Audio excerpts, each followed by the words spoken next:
Allegiance. I pledge allegiance to the flag of the United States of America and to the republic for which it stands, one nation, under God, indivisible, with liberty and justice for all. All right, I'm going to call this meeting to order. This is a regular meeting of the City of Milton Planning Commission. I am Peyton Jamison, Chairman. This is a 7-member commission appointed by the City of Milton Mayor and City Council, created for the purpose of holding public hearings and making recommendations on rezoning, use permits, concurrent variance applications, comprehensive land use plan and plan map, and other related plans and amendments to the zoning ordinance. Allow me to introduce our board members. To my left is Fred Edwards, Gabriel Pritchett, Paul Moore, and to my right is Chris Doty, Mark Bittner, and Noel Carpenter. The petitions will be heard in the sequence listed on the posted agenda. I would like to acquaint you with some of the rules and procedures conducting this meeting. The applicant and all those speaking in support of an application will be allowed a total of 10 minutes to present the petition. The applicant may choose to save some of the time for rebuttal following the presentation by the opposition. The opposition will be allowed a total of 10 minutes to present its position.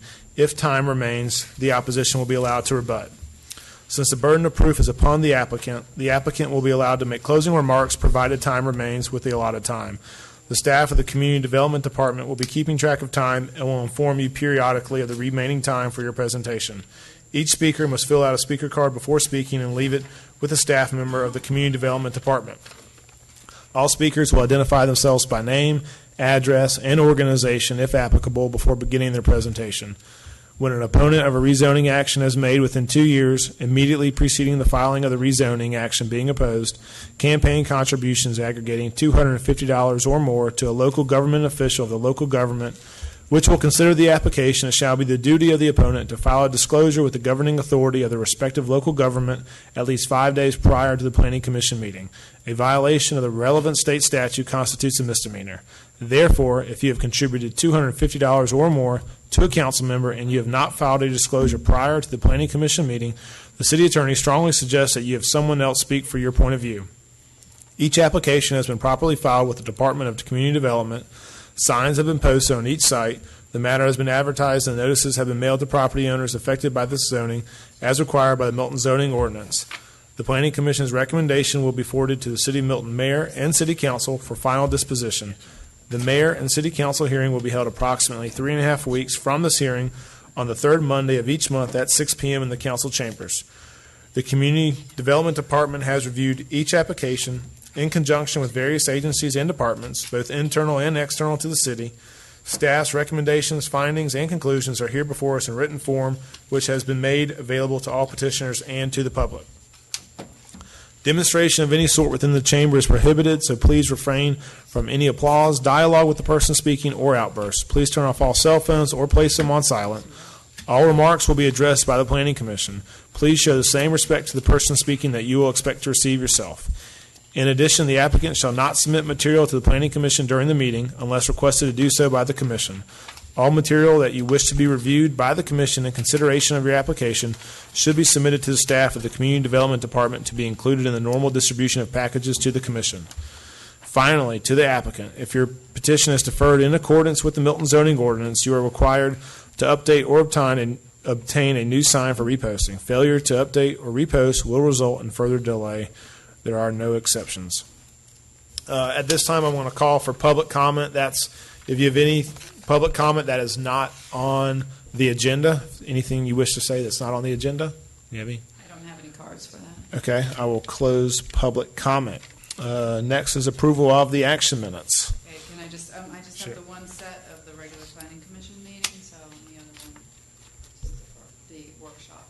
I do not have that. Okay, so we are going to approve the first one to first, second. Okay. You can vote on it. Okay. I move we approve the Planning Commission meeting minutes from January 27th. I'll second the motion. I have a motion and a second. All those in favor, please say aye. Aye. Opposed?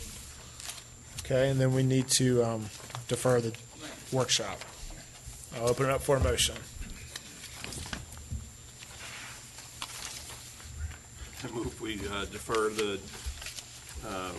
workshop to a date? Or That would be March 23rd is the next. planning commission March meeting. 23rd, per staff's request. I'll second the motion. All right, have a motion and a second. All those in favor, please say aye. Aye. Oppose? Okay. And first item, Robin? So Okay. did you want to, are we going to go ahead with the first item? Yes, we're good. Okay. The first item is RZ 16-02, VC 16-01, 745 Ebenezer Road by Brightwater Homes LLC, to rezone from AG1 agricultural to CUP community unit plan to develop 50 single-family homes on 63.57 acres at an overall density of 0.79 unit per acre and a concurrent variance to increase the maximum lot coverage from 20% to 50% for each individual lot. Section 64-1141 D1B. All right. Mr. Chairman, staff respectfully requests that this item be deferred until the March 23rd meeting of the Planning Commission, so as to allow staff more time to further conduct analysis of this application.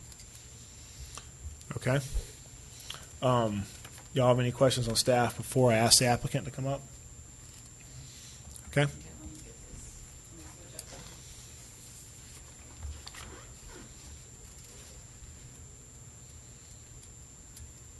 Hi, I have a question for staff. Okay. Kathy, what are the kinds of things that are still missing that you're needing the additional time to assess?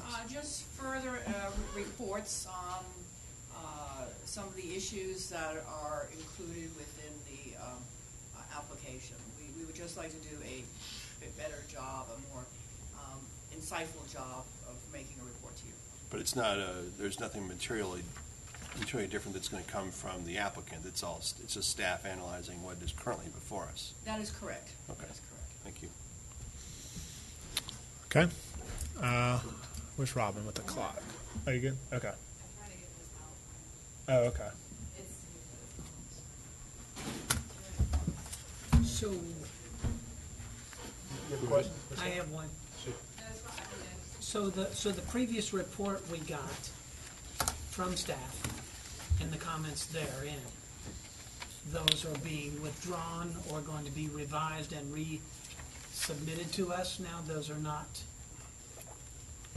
Where are we? We would like more time to further review our report in terms of what is we're presenting to you. And so I'm requesting more time to do that. So is that yes? Could be. You know, My I question mean, then I is think there are a lot of other things that we'd like to address. It was a very tight time frame, and I do apologize that the report came out as late as it did. We had someone on jury duty, we had people sick, so it was not as timely as we wanted it, and so we feel that we didn't accomplish everything we wanted to in terms of that report. Okay. Any other questions for staff before? I do. What is this last document, Robin, that you just handed out? Where is that? That was from the applicant. Okay. Oh, okay. The site plan and the sheet with the Okay. All right. Have the applicant. Mr. Chairman, members of the commission, Pete Hendricks, practice law 6085 Lake Forest Drive, Sandy Springs. Just a quick overview, as Robin commented, property is currently zoned to the AG1 classification request for the CUP for a total of 50 lots. The 50 lot function came as a requirement of the applicant having to do a yield study to determine how many lots could be developed on the property under its current AG1 zoning. And so that was a result of the 50 lots, and that's where the .79 density came from. The rest of the comments, the minimum lot size of 11,250 square feet, minimum heated floor area of 2,400 square feet. It is on the comp plan listed under the agricultural equestrian estate residential, and given the density at less than 1 unit to the acre, we feel, and staff in its reviewed comment as to compliance with the land plan finds that the application is in compliance with the land plan. One concurrent variance, and that is to be able to increase the lot coverage from the restricted 20% to a maximum of 50%. The reason for that is to be able to give a full cross-section of housing types and styles in the development. Let me ask a technical question of you, if I could. We've got two applications, actually, the rezoning application and the concurrent variance application. Would we have an allotment of 10 minutes per application? We will be as brief as we can, but is that time frame there? Just 10 for the entire case. Okay. With that, I'll turn it over to Charlie Boswick with the applicant. So Chairman and members of the Commission, thank you for the opportunity to speak this evening, to present this to you. I'll talk a little bit fast because of the time and be respectful of everybody's time involved. Wanted to say a little bit about who we are as Brightwater Homes. I'm sorry, Charlie Bostwick, 230 Hammond Drive. Sorry about that, Brightwater Homes. We are a custom-build, design-build company. We design place-appropriate architecture.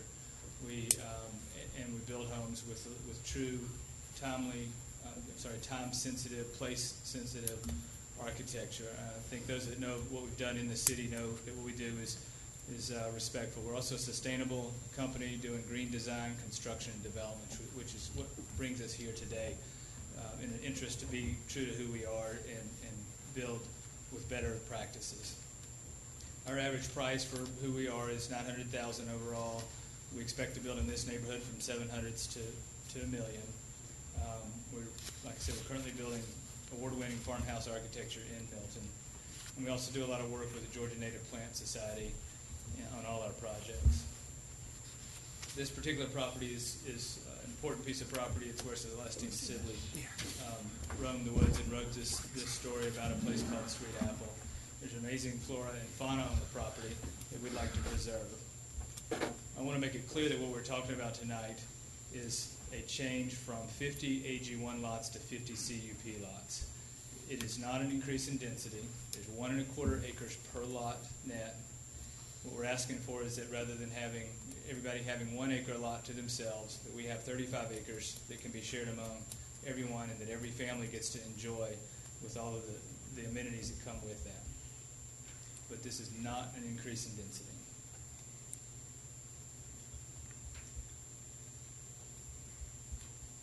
This is a yield plan. This shows what truly could be today done on this site without any zoning. This shows AG1 lots. This has been fully vetted for true septic lots. We've done a full septic plan, soil study, and laid it out. Excuse me.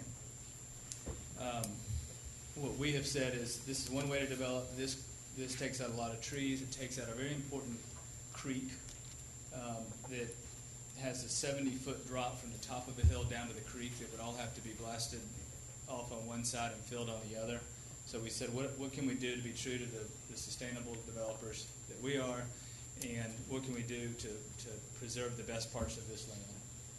And I'll show you where we come to. But I want to show you that just want to make clear, we see this as a better opportunity. It is not a perfect plan. There are other ways to do this, but we think this is about as good as it can be on this site. It is a unique opportunity that is appropriate for this site. It's not appropriate for every site out there. We're not asking for something that's appropriate for every site. This is CUP specific to what's best for this particular site. In our plan, we'll protect 35 acres. We'll protect 35 natural acres, give us an opportunity for people to connect with nature, saving native plant species, preserving trees with a buffer around the perimeter of the site, and leaving a 100-foot buffer of pasture and trees along Ebenezer Road, in addition to the setback that's on the lot itself. So the homes themselves will be about 140 feet back, as opposed to the current zone, which allows them to be 60 feet back from the road. Here are some existing conditions of the site, across the street from the site, the nice lake that's on the site. And then our site plan, some features that come with it: 2 miles of trails, community swimming, lakeside park.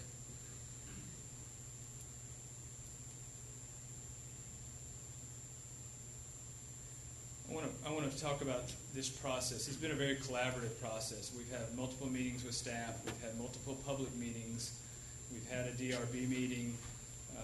We have had input from some of you. We've given site tours to some of you, to many of the neighbors, and to staff.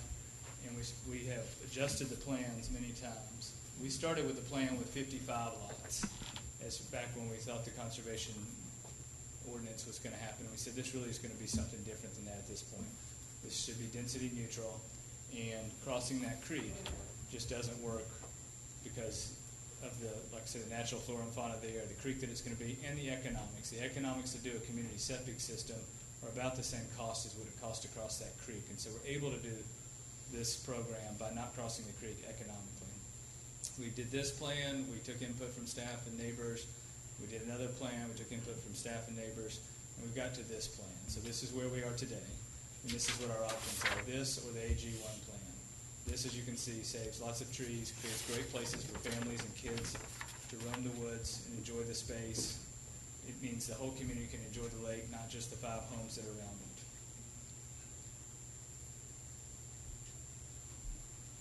This is what the site will look like if we have to cross that creek. This is an idea of what it's going to look like once the trees are gone. That's what it looks like today. We'll have to take out the very best part of the site, and that is per our engineer, the height of which that road would have to be to be able to get the 14% grade required by the city to get there. That's what it's going to look like, and the trees will have to be removed.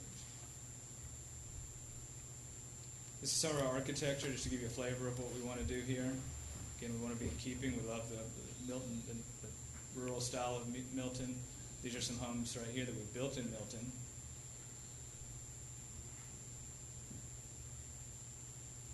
Just show the variety of styles. A couple of award-winning homes there. These are some from down the street in Hayden Hall, just to show the variety of what's there. And we want to be in keeping with what's in the area and respectful of that. I want to say that even the backs of our houses we detail thoroughly, so that even those that are on Ebenezer will have nice detail. This is actually a really beautiful home in Hayden Hall, but this just shows what Ag 1 can do in terms of being close to the street. This is the kind of buffer that we plan to put along Ebenezer. Then we did a study of Ag 1 versus our homes and what that would look like. We did this graphically in true 3D dimensions to see what it would look like. This is an example of what AG1 would look like. From the exact same view, this is what it would look like with our homes that are pushed back more than twice as far from the street and leaving the trees along the buffer there. This is what AG1 could truly look like in the existing situation. This is what it would look like from the exact same view with our homes. So as compared to that.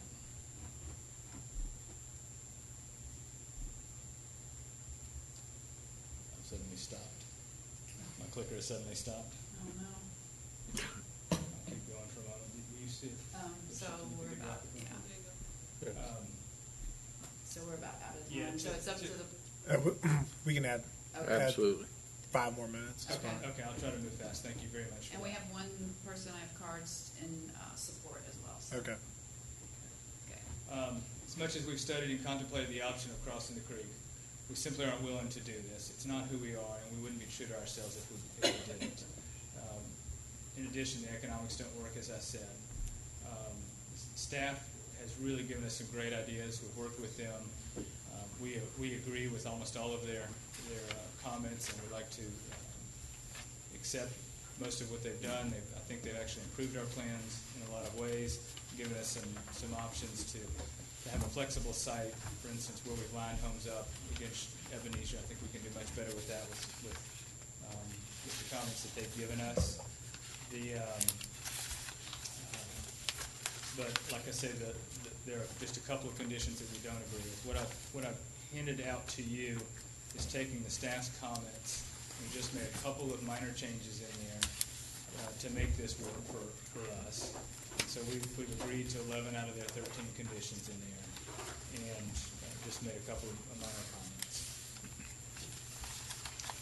The only other condition that we respectfully cannot accept is the approval of architecture and site placement of each home. absolutely would love to show the architect what we want to do, get his feedback, make adjustments to it. But we'll be making a multi-million-dollar investment here, and we must have architectural control over our product design. I hope you'll agree that that's reasonable and fair. And I'll just say in conclusion, this is, again, a density-neutral plan. It is 50 homes on 64 acres, 1.25 acres per home net. And the choice that we're talking about tonight is an AG1, as it currently is, and all the trees that will need to come out, and the impervious that will have to happen with that, or our plan, which will allow for families to live and thrive on this land and enjoy the beautiful place that this particular property is. It's a special place, and we really want to do our part to preserve it, and hopefully we can do that together as a community. Thank you very much for your time and consideration. Thank you. Is there any other in support, Robin, or? Yeah, Okay. I have one in support. Is there any more cards that want to come up?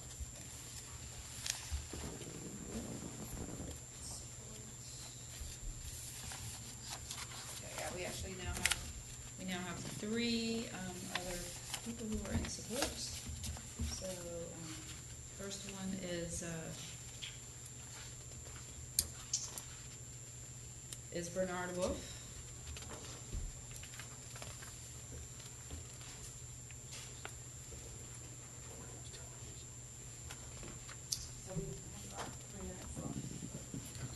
Hi, I'm Bernard Wolf. I live on 1000 Lackey Road. We're part of a larger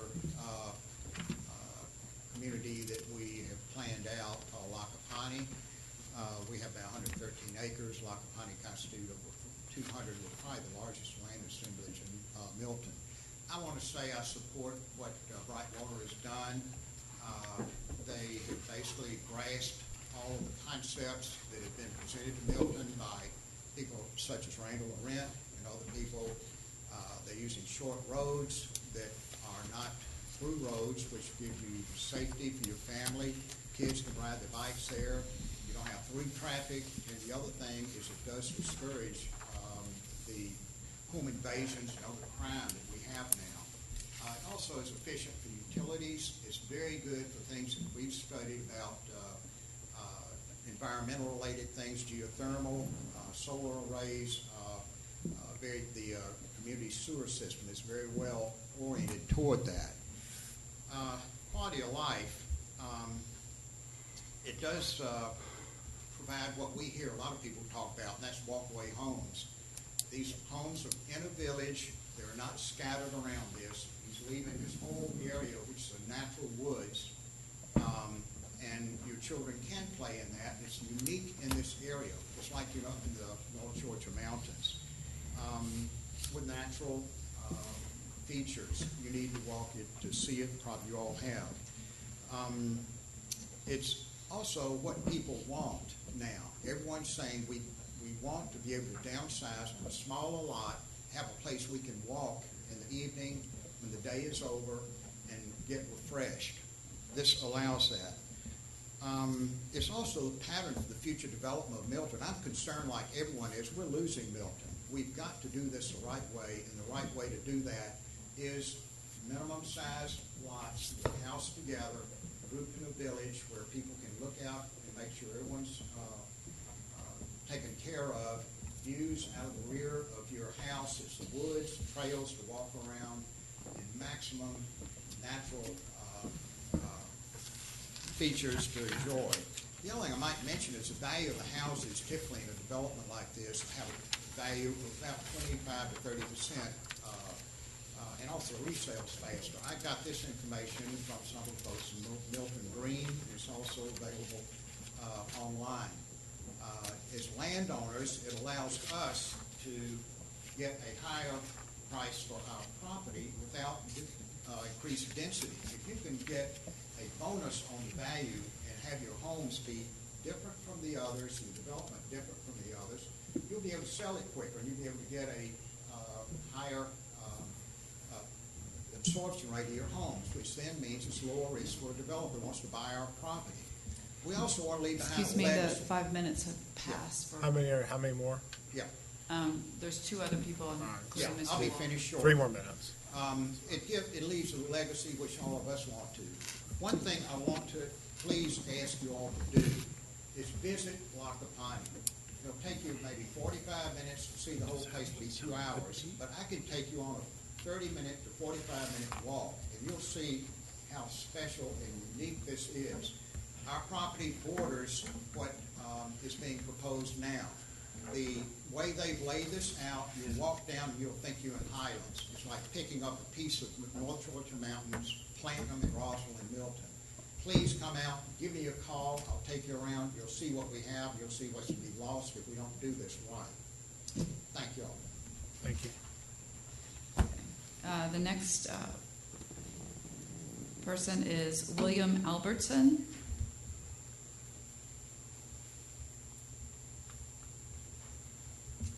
Hello. Thank you for your consideration of this zoning proposal. My name is William Albertson. I'm the current landowner. I'm a resident of Milton and also business owner in Milton. I just have a couple photos if you wouldn't mind sharing with us. Sure. Will you state your address for the record, too? Yeah, Thanks. 20 Crooked Stick Drive. And those photos here, those show the creek this morning after the rains we had last night.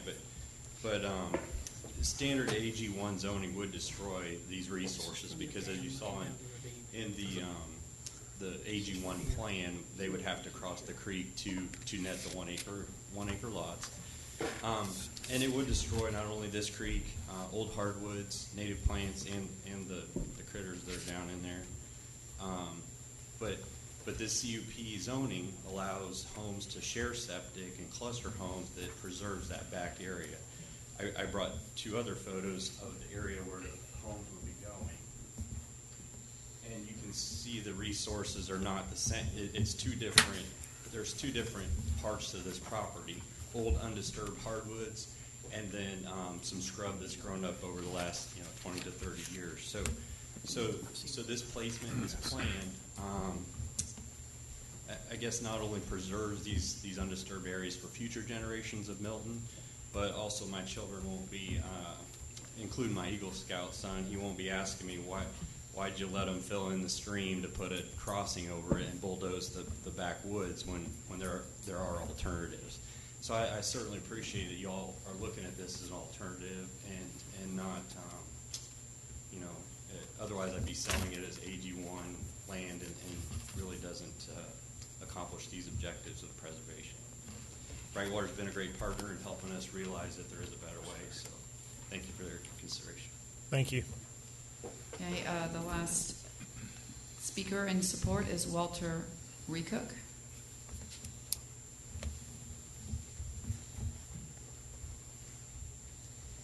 Good evening. My name is Walter Recook. I live at 615 Scarlet Oak Trail. I just want to say that this is a CUP zone. This is something I fought very hard to keep from being abolished in our ordinance, and this is a good example of a developer making an effort to say how could he craft something that would work within the designs that he has.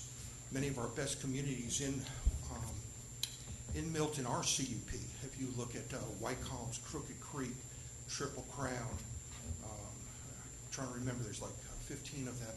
They're all CUPs. And this is another example of someone requesting a CUP to do something a little bit different. The density, as was mentioned, was less than what it would have been had they done 1 acre lots. And the more important thing is, I know everyone's always concerned about view sheds and all this. Well, this is a perfect example of a view actually being modified by use of landscaping, not use of setting things back necessarily more so, but using that landscaping to further make the views of those houses much more obscure. So in general, I think this is an example where we can see if this system works, and this is something that if continued, maybe other people will take on a CUP and do something like this. Thank you. Thank you. I have one question. I have Mr. Vincent has put in a card, but not for or against, or you just here for? Okay, that's what I thought. I just want to make sure. Okay, so we'll pretty much have 19 minutes for the opposition to speak, so okay. It's equal time. Okay. Any more cards for anybody who's come? Okay. The first speaker in opposition is Mr. Tim Becker.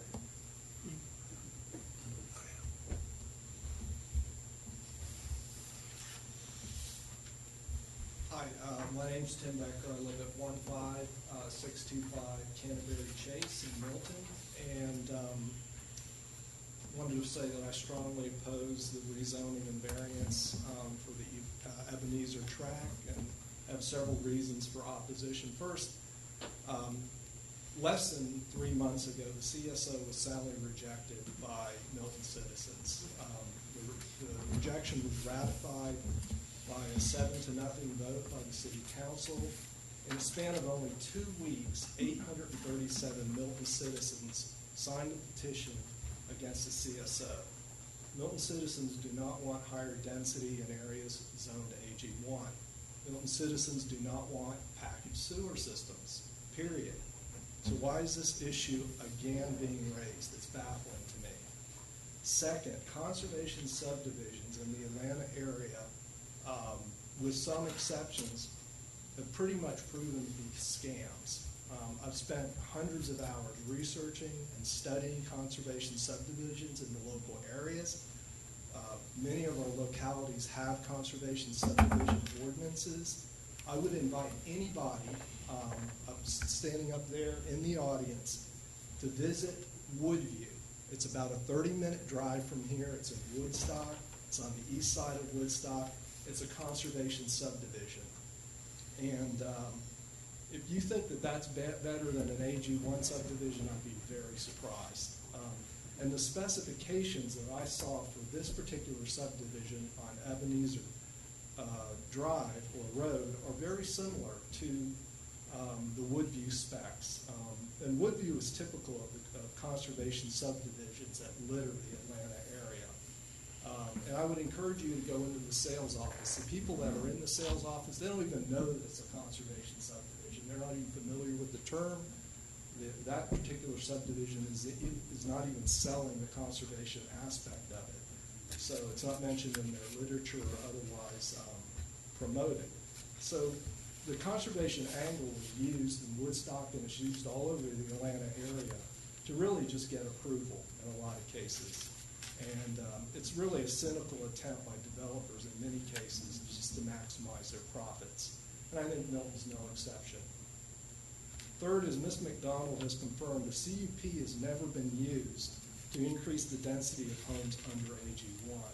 So using a CUP in this fashion, I think, would set a bad precedent.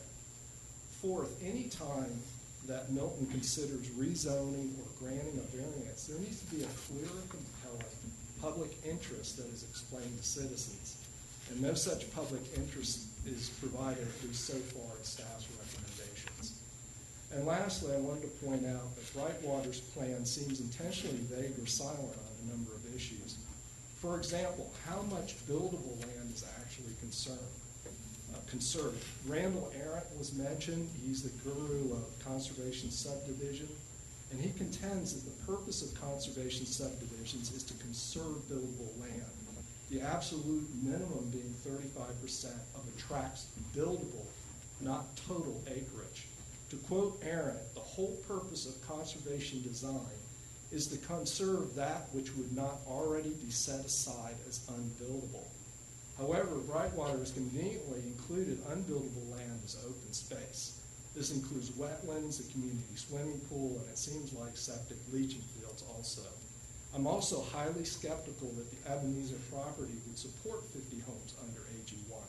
Did Brightwater actually stake out 50 lots and get each one of those lots to perk? So in conclusion, that's my reasons for opposing the rezoning and variance. Thank you. Thank you. The next speaker is David Gower. My name is David Gower. I live at 825 Ebenezer Road. The numbers on the street are out of sequence, so I live more proximal. The cars would pass my house to get there. And it's a hard act to follow. That was a well thought out presentation. I do want to compliment Brightwater on the subdivision that they have built in Milton, which is under AG1. It's a beautiful subdivision. The houses are nicely spaced and they're well built. I have looked at two other subdivisions that they've built in Roswell that are very similar to what's proposed to line the street of Ebenezer. These are basically tract homes, relatively small. Supposedly, there are homes somewhere that are in the $700 to $1 million range that can be looked at, but they're not available on the website. And despite promises to send me the list, I've not been able to see these. So I'm skeptical as to whether the quarter-acre lots with these houses can actually be sold for the price that is being proposed at the present time. The other thing is the property that's initial proposal was, I think, 8 or 10 houses along the street. It's now up to 23. We've got a snake of relatively small properties that look sort of like townhomes lining a street that's about as rural as it gets in Milton. There's a horse farm within 2 minutes walking distance. People use this street for walking. I walk my dogs this evening, and there's people also walking their dogs despite the bad weather. The street itself is green property. I am very happy with what's been done with Hayden Hall. It's a nice subdivision. The houses are well spaced. They're nicely done, and the property is well maintained. I'm skeptical that the property with the dense packed houses that close to the street will alter the look of the street and the neighborhood significantly to the point that it would not be basically the same street that it is. I would argue against the rezoning of this property. I think in the AG1 property that he's proposed, if he can do it like he did the other property in Milton, more power to him. I'll get a hammer and nails and go do it, help him myself. But this rezoning I would disagree with. I just have not heard an argument that is conclusive at this point and is compelling that this needs to be redone in order to accomplish this goal. Thank you. Thank you. Is anybody else? That's the end of my comment cards. Okay. Like that. Are you? Julie? Are you? Okay. Oh, okay, it's down here. I'm sorry. So we have basically 13 and a half minutes left. Julie's Honor Bailey. Is there anyone else besides? That's Okay. it. Okay. Yeah. Good evening. My name is Julie Zonner Bailey, and I reside at 255 Hickory Flat Road, Milton, Georgia. I'm here to ask that you deny RZ 1602 and VZ 1601. The reasons this application and concurrent variance should be denied are as follows. 1, this petition is in direct conflict with the comprehensive land use plan. This land is zoned AG1 and as such should be a minimum of 1 acre per home. Instead, the site plan shows homes on lots smaller than 12,000 square feet. That's less than a quarter of an acre. Page 20 of 27 of the staff analysis clearly states, and I quote, this petition does not conform to the 2030 City of Milton Comprehensive Plan. This is reason enough to deny this petition. Number 2, the yield plan reflected is not accurate. It's not an accurate depiction given that the lots are so small. The density should be based instead on the land on which the 50 homes are placed, at a minimum taking into account the buildable land versus the non-buildable land. Please ask for the actual densities of each of the lots of this plan. 11,500 square foot lots are not consistent with rural Milton. Not ever, and not now, and not tomorrow. The community unit plan is not the appropriate vehicle to allow for higher density housing on AG1 zoned land. The CUP should not be used to increase density or to undermine the comprehensive land use plan of the underlying zoning. Never, never, never, never has the CUP been used in Milton to increase density on AG1 land. This would set a negative legal precedent and should not be accepted. It should be denied. There is no basis for a CUP to be used to increase the density. Staff recommends denial of the petitioner's application. That's page 12 of 27 of the analysis. Yet that's not reflected on the front page of the staff analysis. That perplexes me. The front page should clearly say that the staff recommends denial of the petitioner's application. Number 6, by staff's own admission, the applicant's request, and I quote, has lots that are small in size and would not meet the 20% requirement, which is typically attainable when 1 acre lots are developed. That's page 11 of 27. Number 7, there's not a hardship in a concurrent variance for increased lot size to the tune of 50% lot coverage should be denied outright. 50% lot coverage is not rural. It's not consistent with the comprehensive land use plan, and in fact, it's in direct conflict with the CLUP. Number 8, staff presented an alternative plan to the petitioner's plan, which is unprecedented. The zoning process is to evaluate the petitioner's application, not a plan created by staff. Neither the petitioner's plan nor the plan drafted by staff are in keeping with the comprehensive land use plan of Milton. Both plans are in direct conflict with the CLUP. Number 9, staff's role in developing an analysis of a zoning application is to evaluate the request on the merits of the legally adopted policies of the City of Milton, not to make up a new rule book. If staff wants to create a new and different vehicle to allow for higher density housing on AG1 land, it should be done through a community-known, well-vetted zoning process, not a one-off zoning like this petition, which would set in motion a negative legal precedent for all AG1 land in Milton. This is not a transparent process, and it should not be allowed. This zoning, with lots as small as 12,000 square feet, would require a community septic system, a system that has not been vetted or approved by the City of Milton. In fact, as recently as December 2015, the mayor and council unanimously denied the conservation subdivision ordinance for a variety of reasons, including the fact that the treatment of wastewater via community septic systems was a financial risk to the city and represented a financial and legal liability that the city was not prepared to accept. This alone should be reason enough to deny this application. All the questions that existed surrounding community septic systems when the CSO was denied still exist and are no more available than they were in December at the time that the CSO was denied. When asked for the details of the community septic system proposed for this petition, staff replied that there were none, and that those details were needed. This is unacceptable. We don't have the details. We didn't in December, and we don't now. This land can be developed according to the requirements of the comp plan and can be developed as AG1 land. There is no hardship to this petitioner. And I'd like to petition the petitioners and anybody in this room, when we hear that there's not an alternative to a 1 acre minimum, that's not correct. You could build 2 homes, 2 acres per home, 3 acres per home. There are alternatives. You want to save trees? Save the trees. You want to save the stream? Save the stream. North Valley is a great example, high point price homes, and it is not 1 acre per home. It's indeed higher. That is an alternative that was not mentioned.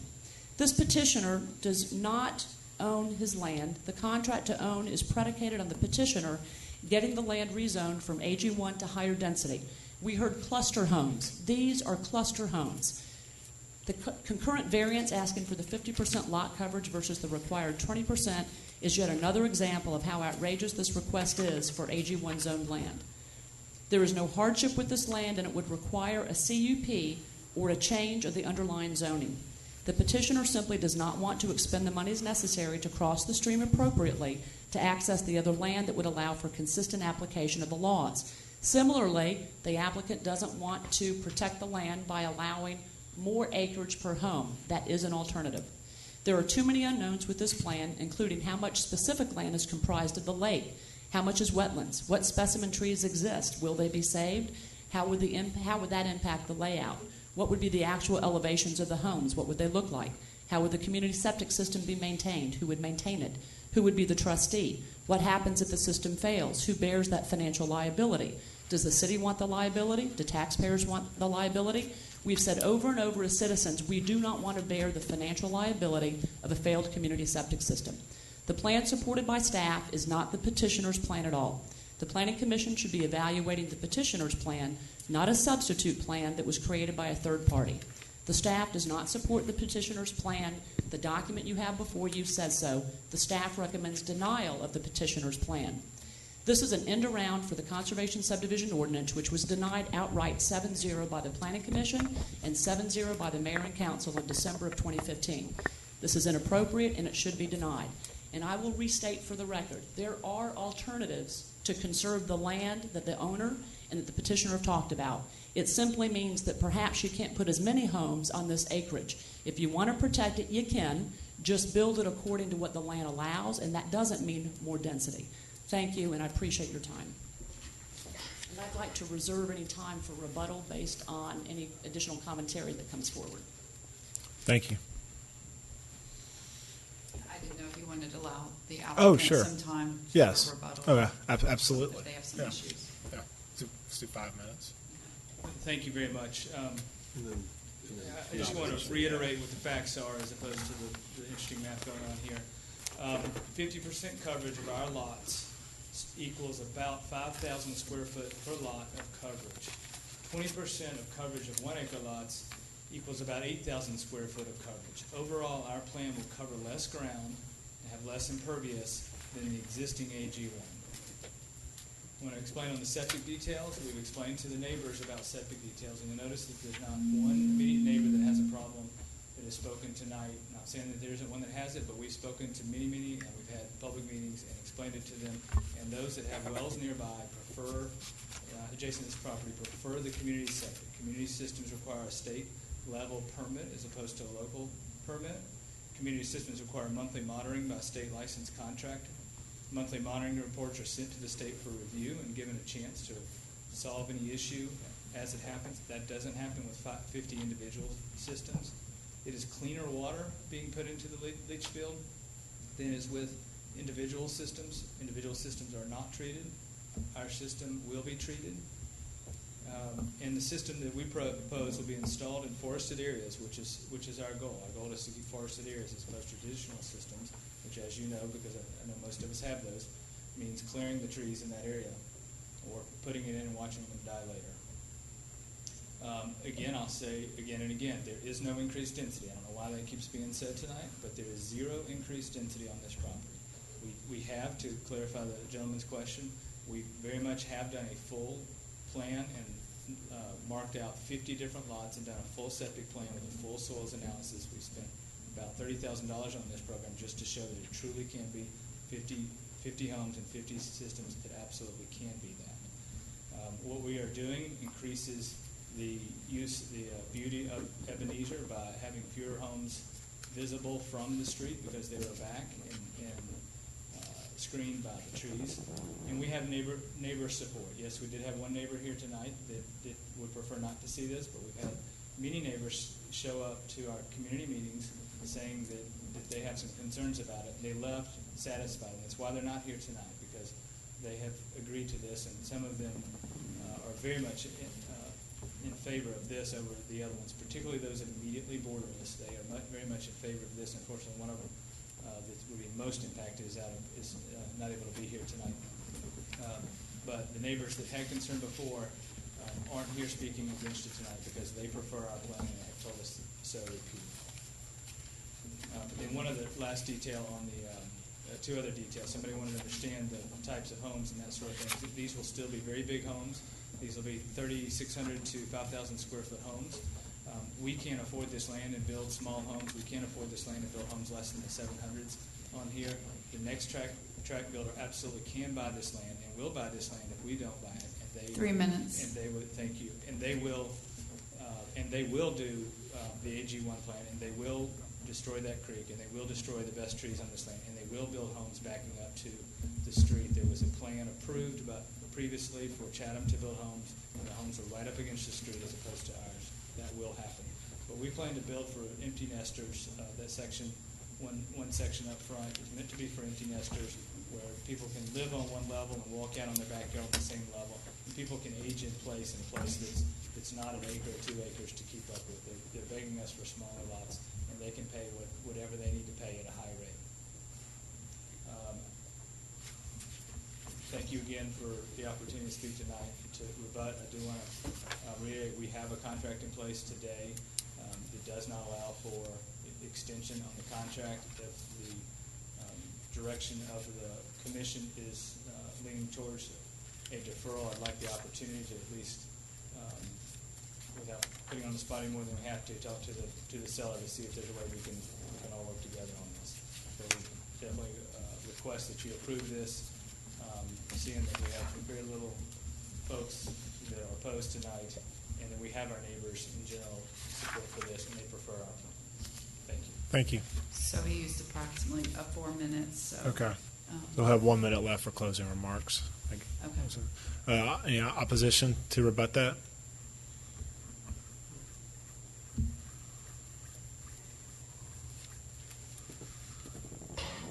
first think it's imperative to say that this zoning and the request for the concurrent variance is in direct conflict with the comprehensive land use plan. That's what's legally in place within our city. We don't have any ordinances that allow for a conservation subdivision ordinance, which is effectively what it's proposing. And we surely don't have anything on the books within the city of Milton that allows for how a community septic system would be introduced for the treatment of residential properties. As you well know, that was not what was approved. In fact, it was what was denied in December. And so I would just ask that you give careful consideration from a legal perspective that it's the comprehensive land use plan and existing policies that are used to determine if this is appropriate or inappropriate for the city of Milton. Thank you so much. All right, you have closing remarks? Scott, 1 minute. Just thank you again and appreciate all the staff's input, because they have spent a lot of time on this and given us some really great ideas, and the neighbors have spent a lot of time on it as well. So I really appreciate the full process. Thank you. All right, thank you. No more speakers? Okay. I'll close public comment and I'll open it up for questions for staff and the applicant.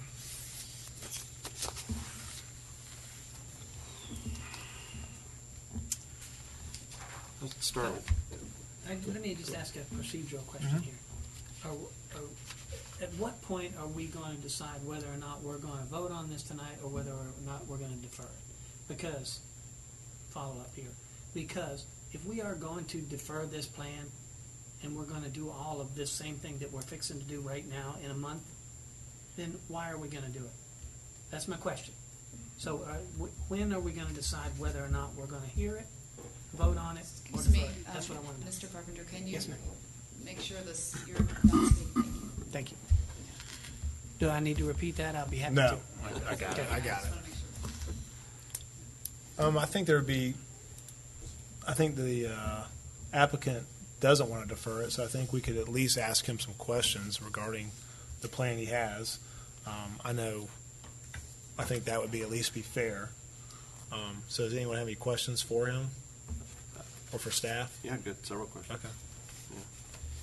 And Noel, to answer your question, and I think I'd share some of your same concern, but I want to start with questions for staff to better understand, the value of the deferral.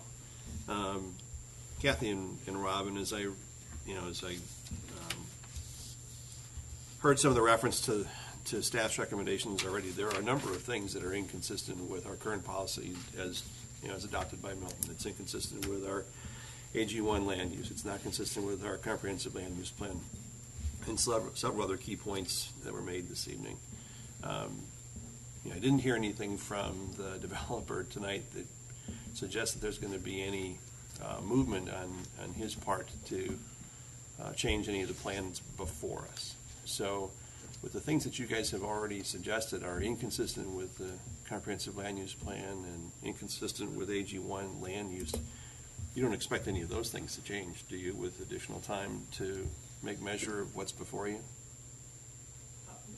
No, you're right. I mean, what we wanted to do was just bring more information and more analysis. And is there anything in particular, Kathy, that you're thinking of that would help me? Not at this time, but I think there are, we felt that we were short on time, and that there are issues that continue to arise that we'd like to address, have that opportunity to do that. And so I realize I'm being a little circumspect, but it's because I'm trying to holistically look at this whole issue to see how we can best provide you with the information that you would need. Okay. Well, to that point, then the point that Julie mentioned about the sewerage, then you would be talking to that, or have, by the time we've deferred it, to have information relative to? Yes, certainly. And Carter Lucas, I noticed, is sitting in the back, and I don't want to put him on the spot, but I think that's certainly one of the things that we'd be looking at. We have had preliminary discussions with Carter on this, but again, that would be more information that we would bring forward to you. Certainly. Well, because I'm definitely concerned with the fact that that number of homes and the ability to perk 50 homes would be a big question in my mind.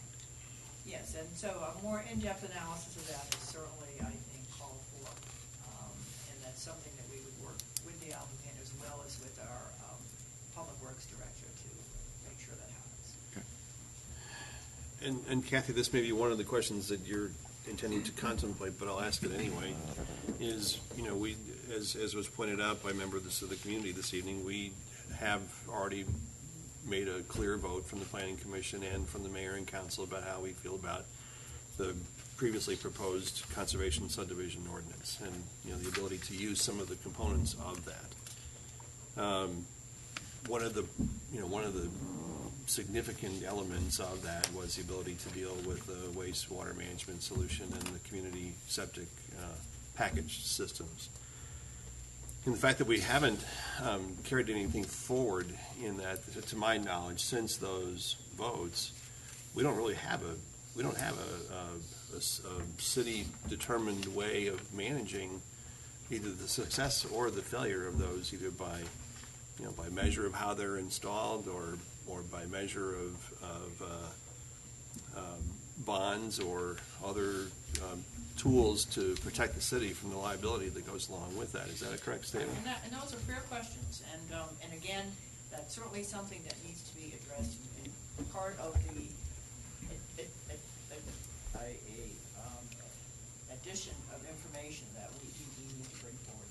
Okay, but even with the deferral, for another 30 days, and obviously we've heard the applicant tonight say that at this point he doesn't have the ability to do that because of the condition of his contract with the landowner.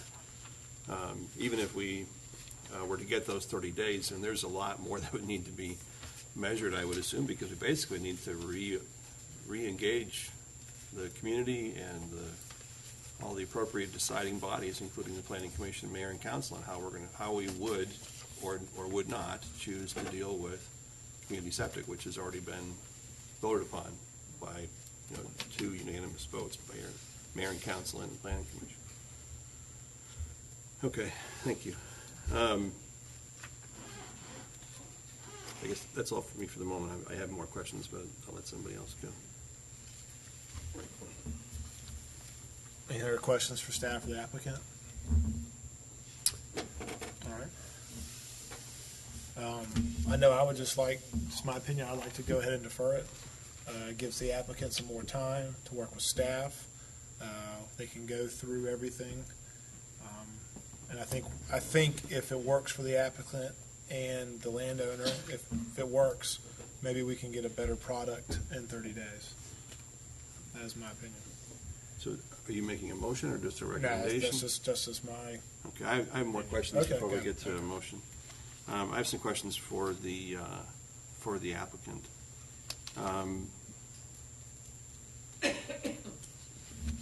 Did I hear correctly that on the rationale behind the movement from 20% coverage to 50% coverage would produce as much as 5,000 square feet on a quarter-acre lot? Can you address that for me, please? So 20% on a 1 acre lot is currently allowed by AG1, allows for over 8,000. I know, I get that part of the math. My question is, yes. do you intend to build a 5,000 square foot footprint on a quarter-acre lot? We are saying we need to have up to 5,000 because it's not the footprint of the house, it's the total impervious, so it includes driveway and decks and that sort of thing. Mm-hmm.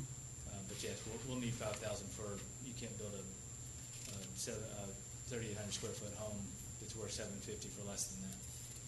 And, okay, thank you. And question to staff, have you guys measured, based on their platting of the homes that they've done, what the setbacks would look like, or side yards and some of those things? We really haven't addressed some of those things tonight. If they're going to go down to that size lot and have that area of coverage, what are the side yards? Well, our thought was that flexibility would be retained so that, again, to be based on specimen trees where their location was. So in some instances, it may be more plausible to move the houses closer toward the front, and in other instances, move it closer toward the back, which is why that we thought that each lot should be looked at individually to see indeed what the constraints of the lot were in terms of trees, stands of trees, and topography, so that they could be better sited to be literally nestled in. And so we thought that flexibility in terms of those setbacks, and I think the only one we were concerned about was the side, wasn't it, Robin, in terms of the distance between the Yeah, houses? I mean, That would be, Yeah. that would be the A concern. zero lot line, but it would be Yeah. minimum 10 And, foot but, between but, houses. think it's but you could move 15 it forward or backward based on the constraints of the law, which would be related to environmental constraints. Okay. In your assessment of what the applicant has presented to you so far, what is your position on their math of the buildable land? And they didn't contemplate in their 0.79 units per acre include things like steep slope, stream setbacks. Well, I mean, that's Huh. a gross density, that's what we require of everybody. I'm not sure Yeah. if you're putting it to a different, I mean, if you want to talk about buildable land, but I Right. don't think you can mix that with. That's what I want to get to, density. was their math done correctly to get to buildable land? Did they or did they not include some of those things? For example, in the discussion that the applicant put forward, he talked about having to do blasting of the creek, one creek side or another to be able to, if you were required to build the bridge to get from one area to the other. Obviously, we're then destroying what would be an unbuildable area of steep slope, probably. Right, I mean, the calculations, I mean, we weren't given square footages of, exact square footages, for instance, of stream buffers, so that's an area that's not unbuildable, or wetland, I mean, nothing that was graphically shown on the site plan. I know they did a lot of engineering studies, might be down in the engineering studies, but nothing that was presented to us with all the square footages and percentages of what's unbuildable, like the stream buffers, as well as the wetlands and all the things that was brought up, so. But some of the unbuildable can be included on a buildable house. Right. Yeah, well, I sure. mean, that's, Yeah, so. absolutely. You need to know that. But that doesn't get you down to quarter-acre lots as usable area, though. So those areas wouldn't include unbuildable in a quarter-acre lot. Right, probably, because it would be with so a small. 36. Yeah, Correct. that's right. Okay.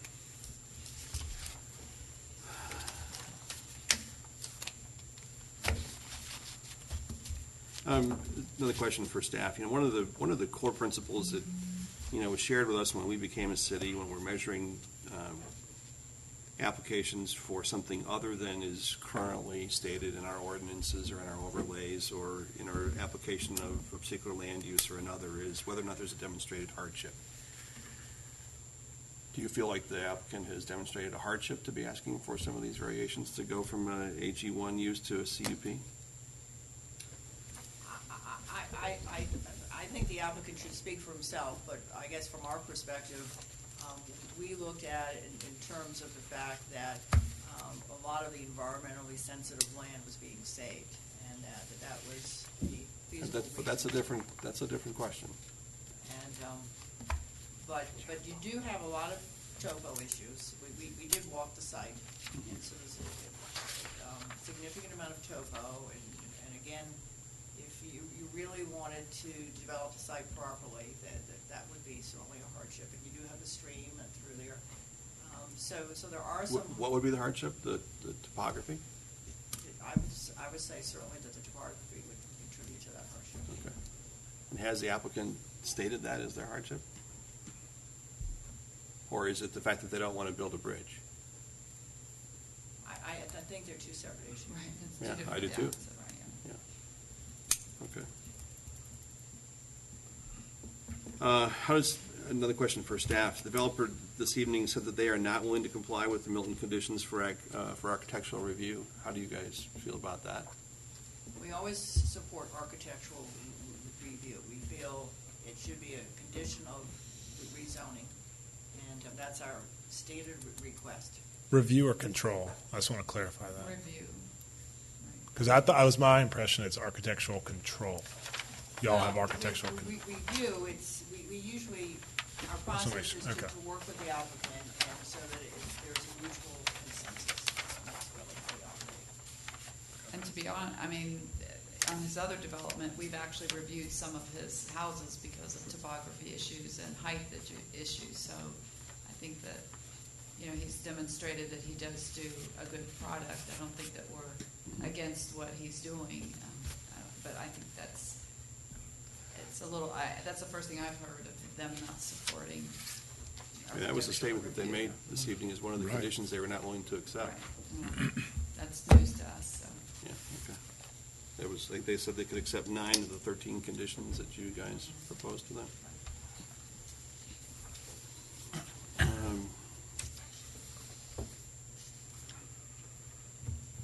Okay, I think that's the extent of my questions. Thank you. Any more questions? Well, I would like the applicant to tell me, in his mind, could you change from this, what seems to be 3/4 of an acre to an acre financially, but by reducing the number of homes on this property to meet that requirement of the 1 full acre? So to clarify, what we're asking for is 1 1/4 acre per home. We're not But asking that's, for 3/4. you're averaging that. And that's where the problem I have. Yeah, the net It doesn't say, according to, correct me if I'm wrong, You're right. it says 1 home per 1 acre. It doesn't say that the average of the development equals 1 per acre. I'm not Am sure. I correct? You're speaking to the comp plan or to Yes, the AG1? comp plan. Yes, I mean, the AEE is contemplating 1 unit per acre, and typically, I mean, we have a set of zoning districts that are comparable, or that it's consistent with that. A CUP could be consistent with the 1 unit per acre, but in this case, they're smaller lots. Well, that's my yes. point. So back to the question, is it possible to develop this in cutting down the number of homes, which I heard earlier, to meet that requirement of 1 acre, period? Not 3/4 or average, but 1, as it says in the comp plan, 1 piece or home per acre. So maybe I'm not understanding the definition. In the comp plan, Robin, are you saying that if you have 64 acres, you can do 64 lots? Well, obviously it has to perk because there's no sewer, Right. so, I mean, that's a given. So if you have a yield of 50, if you have a yield of 50, then per the comp plan, it's not contemplated to have lots smaller than 1 acre. Okay. And so that's where the discrepancy or the inconsistency, even though you're meeting the density of 50 units through your yield plan, the lots that are being developed are less than 1 acre in size. And so that's what the comp plan says, and that's where it's inconsistent with the comp plan. And to further answer the question, I think part of the question is, if I'm hearing you right, is, what about reducing the number of lots? And, it's 50 lots with AG1 proven out with a full septic, and that can be built. It is an expensive crossing. It's $300,000 or $400,000 to do that crossing. It's also $300,000 or $400,000 more to do a community septic system than it is individual septic systems. So the costs offset each other. And so this isn't a matter of an economic difference to us. There's not an economic difference to us one way or another. It's all about saving the best part of the property that is sensitive and doing what's right. That's what it's about. And just to clarify the question about architectural review, we are in complete agreement with architectural review. It's just architectural control. We just adjusted the wording a little bit. We're good with 11 out of 13. We just wanted to change those so it's architectural review rather than architectural control. But we love working with the architect. Mr. Chairman, Commissioner Knowles said that, we're going to talk about deferring this, and I'm not convinced that deferring it, I think we ought to vote, other than deferring it? Because I just do not see putting this off for 30 days is going to answer all these questions. Or change the answers. I mean, within 30 days, if they can show me that it is truly density neutral, they can answer most of these questions, if not all of them. I say we give them the benefit of the doubt for 30 days to see if they can come up with a better plan. Because it was a little rushed, as we all know. We kind of got the packet on a Monday afternoon, and just to give the applicant the benefit of doubt of what we had before us, I would at least ask for a deferral and just see what they come up with. And at the end of 30 days, if there's nothing there, then it's done. So that would just be my suggestion. But I'm going to open up for a motion. Well, if we're gonna consider that, but so if there's a chance that we're gonna vote on this, then I've got a couple of comments, maybe a question or two in here. If we're gonna get to that point, then they need to be said.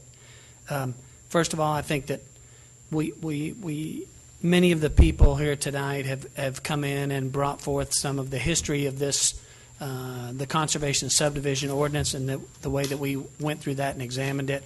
I think we did a good job at looking at all of the facets of that particular issue, and I would like to see us do that on this particular development, as well as any other ones that new plans that we have to see on a conditional use or any other area. That being said, when we, as a board, I believe that this is not being proposed as a conservation subdivision. I believe it's a subdivision that actually conserves some land, and so in those respects they are similar, but they're not the same. I think that there were two, and I'm reading from the document. There were two primary issues that could not be overcome. Were the primary reasons we voted not to support the CSO. Two.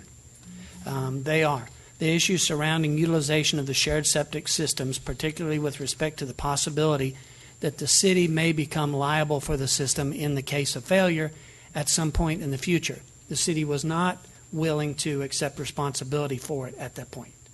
Now, maybe something's changed, but so far I haven't heard it.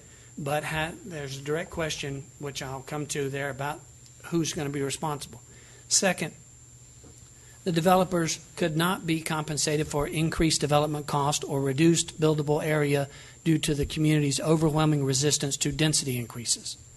In this particular issue, what's been submitted to us at this point shows that they are relatively density neutral. If you go AG1, you're going to have about 50 houses. If you go this way, you're going to have about 50. How the land's used, I'm not really trying to get into that detail, but the reason we made the decision was based on these specific issues. So if that was our bar, then we're, at some point, and this is a philosophy question, we've heard, fortunately we've got a great community that participates with us and brings the passion, brings the fire, and brings the evidence. What we've got to do is find some way through either technology, philosophy, or what have you, to be able to accept a little bit different model than our status quo will allow. If we don't, we might as well literally, and we can come to this judgment, is that, look, if it doesn't meet an AG1 standard, stop bringing it to us. Just stop doing it. Because we've set the standard, we're not changing our mind, and therefore, why would we waste our time again doing this same process? So I'm pleading with staff, and I'm pleading with us. I think we can do what we've got to do, and we can balance the evidence, and we can hear the story. But if we don't, if our hands are tied by these issues, then we can't move from this point. We're stuck in this spot. Is that? And I know that there's a lot to that. So my direct questions are: first, has the city decided to become the ultimate authority, the final arbiter for the septic system? That's like a yes or no question. Have we done it or not? And who in the room can answer that question? You didn't want to have to talk. Drew the short straw. No. That's all. Secondly, we've talked about the developers submitting. Thank you, Carter. I appreciate you. I do. I do. I know, and we could talk about it for a while, but there's really a yes or no kind of issue. The developing, the third issue, this was just a secondary issue that we had, and I could read it directly out of there, but as a secondary issue in this draft subdivision, what we talked about was that the commission felt that there was a requirement that people either went, whether it was a preferred method of development, whether it was the mandated method of development. We never got to that, debating that completely, because we just didn't hear the ordinance. We rejected it. But because of that, there was a recommendation in this CSO to where people were going to be required to give a piece of their land to some conservation area. They were going to be mandated, literally, to do that. And I argued against that because just because on a property rights basis, that's just where I stand. But in this particular case, the developer or the people aren't asking, they're doing that voluntarily. The city's not mandating a taking of anything. And quite frankly, they're offering to give back a great deal more of the front buffer than is required by statute at this point. So we've got a lot of issues here to consider, and if we're going to consider, we got to do it right or not do it. That's just where I stand on this stuff. So I think we unfortunately, and this is for another meeting and for another day, but we don't have the evidence, because the question I asked Kathy earlier is, will your staff's report change based on another 30 days? And what I'm hearing is staff's going to change what we have in front of us today in your report. I think we need to get more information. We need to make sure that we've got everything that we can provide you to help you make your decision. So I guess what I'm saying is that we'd like to enhance our report. We may make some changes to it. We have heard comments tonight. But I think we're really not ready to stand behind the report this time, because I think that we feel that there are deficiencies in it. Again, it was a time constraint, and I apologize for that, but we would like some more time to. Fair enough. That's just another yes. The evidence we have is not reality. If we make a decision, you're going to make a decision with beyond reality.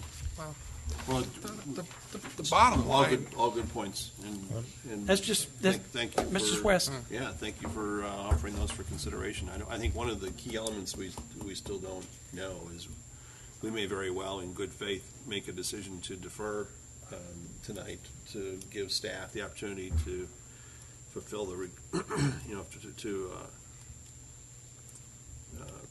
provide us the kind of review that they would feel better about, but we don't know whether or not, if we defer by 30 days, whether we've blown the deal, too, as we heard tonight, too. Yep. And the applicant's looking for an approval so he can go forward. Staff's looking for a deferral, which may blow the deal. And then there's also conditions in here that absolutely, under today's standards, without special consideration, would warrant a denial. So we have all three are very much alive and well in the contemplation of what we decide. Well, I mean, even if you denial, it still goes to city council. However, I would rather get an extra 30 days to vet all these questions, let them work together, educate the community that is here in order to come up with something better in 30 days, if it's still there in 30 days.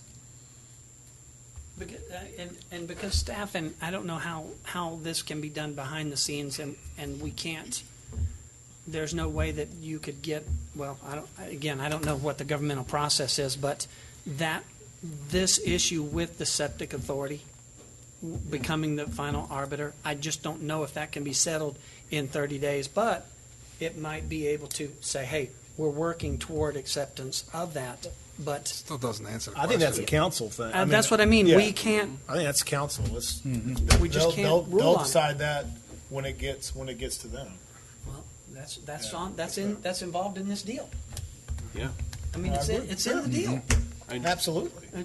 Yeah, absolutely. Well, that's the big question. I mean, can this community sewer thing be answered? I mean, to me, if that can't be answered to our satisfaction, then it's no. Wasn't answered 2 years for 2 For years. 2 I know. years, and now we're And gonna it answer still it hasn't. one. I mean, Yeah. if you're gonna go towards something like this, where you're trying to preserve the land, particularly in this case, and you're gonna have a smaller area developed, and you're gonna go with the community septic systems, then we have to have an answer to that question before we can move forward as a committee. I mean, we can't do it. But we did hear an answer tonight. The city does not want to take on that liability. As But of is there an tonight, as of alternative tonight. to that? As of tonight. Change in a month? Yeah, well, maybe. And Maybe I- they'll and- decide in 30 days they're willing to take it out. I don't know. That's not for us to determine. That's not our responsibility. But I think the question becomes, are we going to, as you said, are we just going to say AG1, 1 acre lots, nothing else goes, and that's the end of it, so don't bring it to us? I mean, that's where we are right now. And then we'll have 1 acre lots in every piece of vacant land in Milton. If that's what people want, that's what they can get. Well, it's not what people Personally, I don't want it. Right. I agree. But what they could bring to us is a plan that's got 30 homes on it. Well, that was Yeah, but my. is that economically feasible for the price of the land? and That's that the question you have Sure to is ask. in Milton if you build $1 million house. Yeah.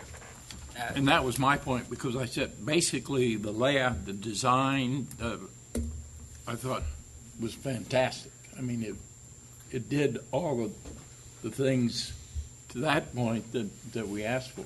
But again, we've got those stumbling blocks that we voted against, and the council voted against, so our hands are tied, as I see it. You either, as Noel said, be either 1 acre or not. Well, since you mentioned the design, I would actually prefer to have. I think there's a way to craft it to where you don't have that many on Ebenezer. Right.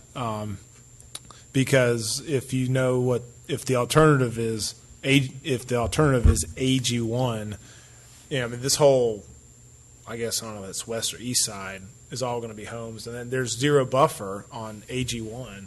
So the property owner would actually be more affected. So I think there's some ways to make it work, but, we still come to the conclusion of the two things we've always had a problem with or had questions with. So I say let's give another 30 days, give the applicant a chance to work with staff in the community, and maybe council can talk about it in a work session as far as just the septic systems are concerned. That would probably help. Okay, I'm going to make a motion that we defer. Let's see, what is this? RZ 16-02, VC 16-01 until the Planning Commission March 23rd meeting. Yep. I'll second that. Have a motion and a second. Any discussion? All those in favor, please say aye. Aye. Raise Opposed? your hands for the ayes, please. Ayes? Ayes. Are you opposed? I'm Paul's not an aye. opposed. I'm opposed. I'm opposed. Okay, so 5-2. Okay, passes 5-2. Next item, Robin. Okay, so the next items are, text amendments that staff is recommending deferral, RZ 15-18, and I'll just have to have you, make motions for each individual, and I apologize, but that's the process. Okay. So this is, based on, further discussions with staff, and, basically, Mr. Lucas will be coming with some edits to the streets and sidewalks section of the city code to kind of work on the issues that you all had brought up last meeting as far as the rural view shed and looking at different sections of roads and trying to work on ensuring the rural look of our roads, especially the external as well as, I'm not sure about the internal, we'll figure that out. much as But it- That's yeah. the reason for the deferral, is to kind of catch up the idea of getting the city code caught up with the zoning code and marrying them together, so. Okay. That's the purpose of the deferral and to allow the city code to catch up. Do you have any questions on that from what staff said? Okay. So the first one is RZ 15-18. So So we can go ahead and, I'll open up for motions on let's go down the line. okay. I move we defer RZ 15-18 to the March, the Actually, it's 23rd. April 27th, Planning Commission meeting. I second it. All right, all those in favor, please say aye. Aye. Opposed? Okay.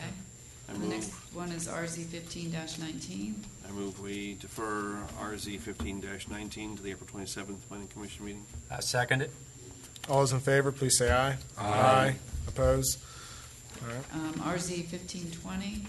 I move we defer RZ 15-20 to the April 27th Planning Commission meeting. Second it.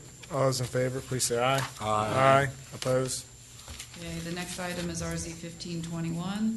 I move we defer RZ 15-21 to the April 27th Planning Commission meeting. Second it.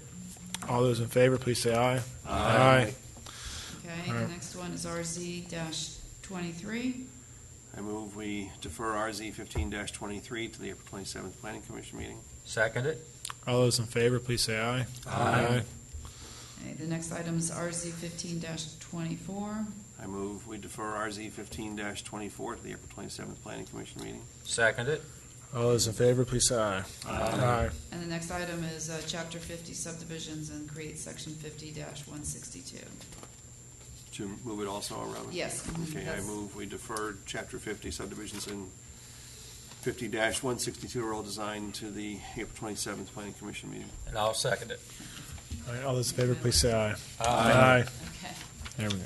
So the next item is the discussion of criteria for park and green space bond. I'd like to see if anybody in the audience has any, have you gotten? Yes, so if anybody wants to speak or give input on this item, we have some special half-size green cards up at the table. So if you want to speak, we encourage you to fill it out. Even if you don't want to speak and you just want to fill it out to give input, we'll take that as well. Okay. Mr. Chair and members of the Planning Commission, I'm not sure if you've all had the opportunity to meet Kathy Johnson. Kathy is sitting to the right of me, and Kathy is our new conservation project manager. And as such, one of her main functions will be to work with you all as you develop criteria for the green space bond issue. And then she will continue to work on that issue as it works through the next several months. So with that, I'm going to turn it over to Kathy, and Kathy's going to lead the conversation. Great. Good evening, Mr. Chairman and Planning Commission members. My name is Kathy Johnson, and as Kathy said, I'm the new Conservation Project Manager. I will be working with you as staff during your meetings on the green space criteria. The City Council has asked the Planning Commission to come up with a list of criteria to identify green space areas within the city that the Council would consider trying to preserve for its citizens. This would be done either through land acquisition, conservation easements, grants, or possibly the TDR process. Please note that the criteria are meant to be somewhat general in nature and will be used to guide future decisions on what types of areas to acquire. The criteria should not identify any specific parcels of land or addresses. Just to give you an example, some of the possible criteria noted on an online survey we have started may include trails, protection of natural resources, open space areas, rural view, passive parks, wildlife habitats, things such of that nature. But these are just examples, and the Planning Commission and public will decide which criteria are best for Milton. The Council has also asked the Planning Commission to, if possible, give some sort of general weighting or priority to each criteria you come up with. Council is considering doing a bond to acquire some of the areas that would be beneficial to the citizens based on these criteria, but they are also open to other ways to acquire land or an interest therein I also wanted to mention from the start that any and all land acquisition or conservation easements during this process will be from willing landowners who want to either sell their land or be compensated for putting an easement on it. So there will be no eminent domain issues whatsoever in this process. We just wanted to make that clear from the start. In addition, Council has noted that they would like the Planning Commission to heavily involve the public in this criteria gathering task. So along those lines, the city will be soliciting public input in two distinct ways. The first way is through a series of Planning Commission meetings and work sessions, of which I will give you those dates in just a moment. The city is also asking the public for their opinions on the criteria for green space through online surveys, one of which is available right now to the public. The survey was sent out February 9th to 4,000 residents, of whom we have emails for, and it also can be found on the city website through the Green Space link.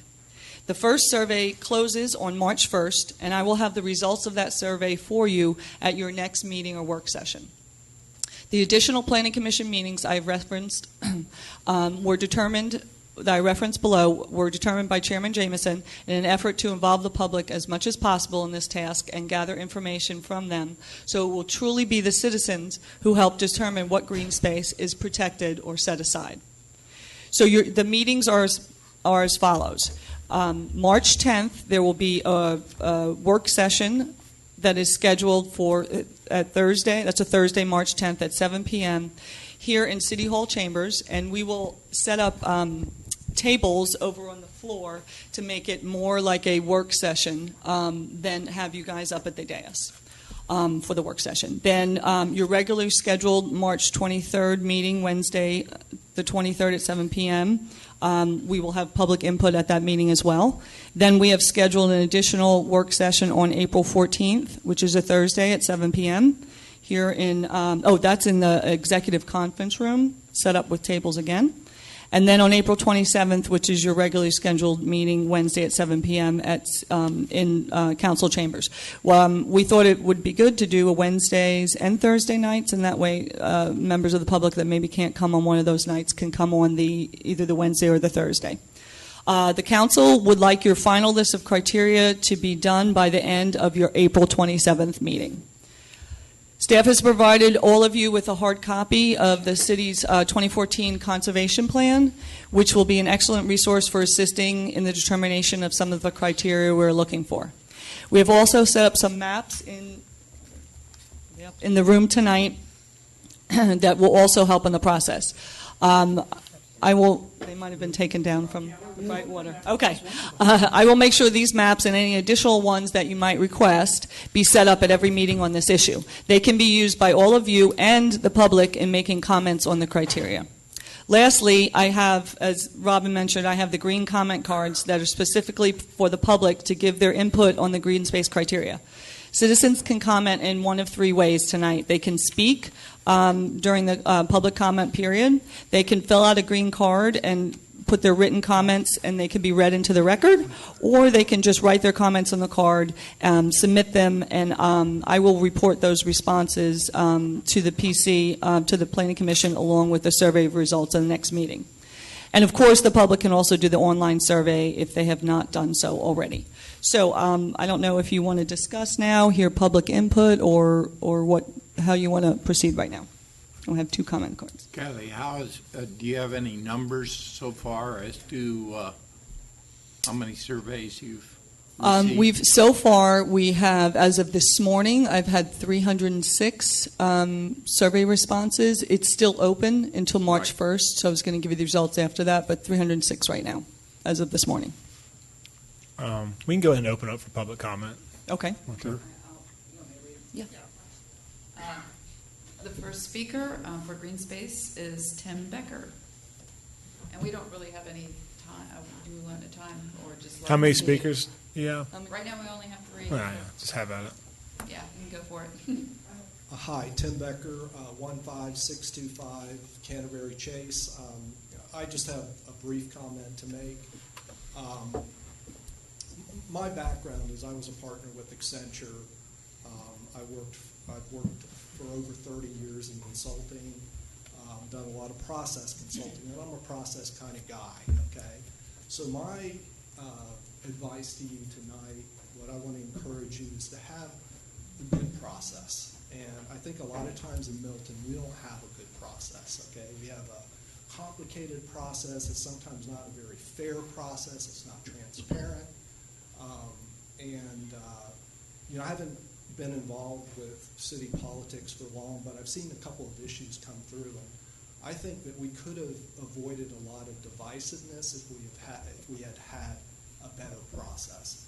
So what I urge the Planning Commission, city government to do is lay out a clear process with dates and deliverables, and I'm hoping Kathy's going to bring that kind of structure to this, because I think at the end of the day, people want to have confidence in the process and trust that we got to the right answer.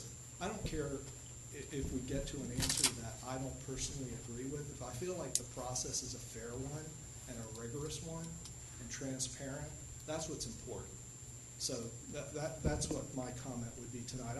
I don't really have any strong views right now about the bond. I need to see the details. I would say I'm maybe slightly inclined towards voting for it rather than against it, but I think we need a fair and clear process and a rigorous process. Thank you. Okay, the next speaker is Scott Stokowski.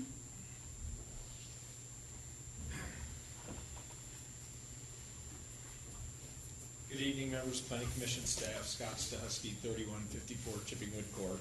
I'm also chairman of the Parks and Rec Advisory Board, but here as a citizen today to speak about the Green Space Bond. The city has had numerous meetings on topics that relate to issues that are very important to them. Your challenge is to get them to show up and give you input. 300 surveys is a good start, but it's woefully less than what we need. And as I've mentioned to some of the staff, all of these topics need to be broken down at their simplest terms so that the citizens can embrace them and grab them.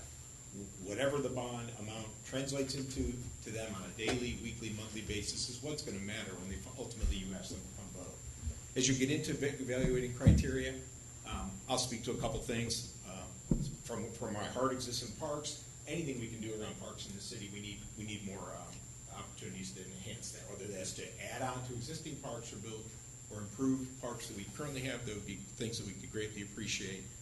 Trails are something that are very important for citizens of the city. So anything we can do for trail connectivity ahead of any developments that we get in the way of trails that are currently on the drawing board, that would be something that I would put into the criteria that you're considering.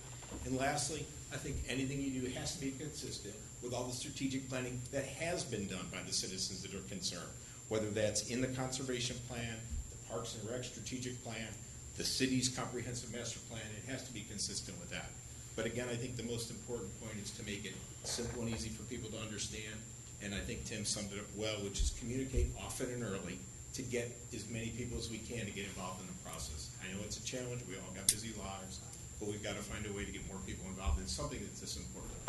Thanks for your time. Thank you. Okay, the next speaker is Walter Recook.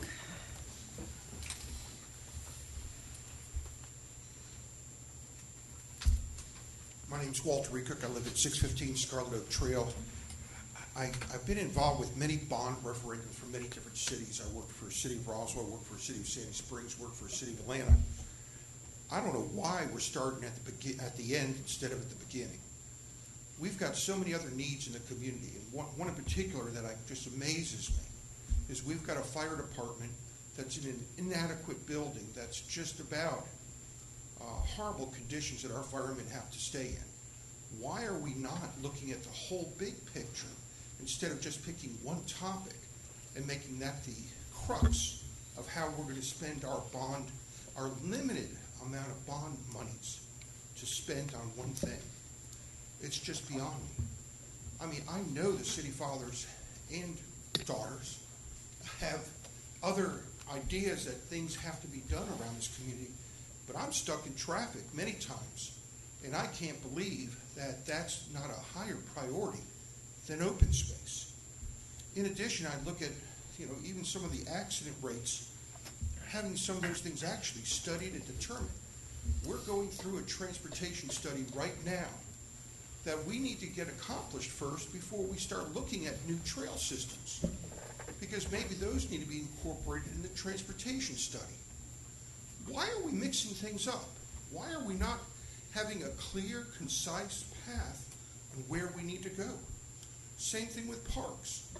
You know, we need to understand what do we want to have, and we need to secure land.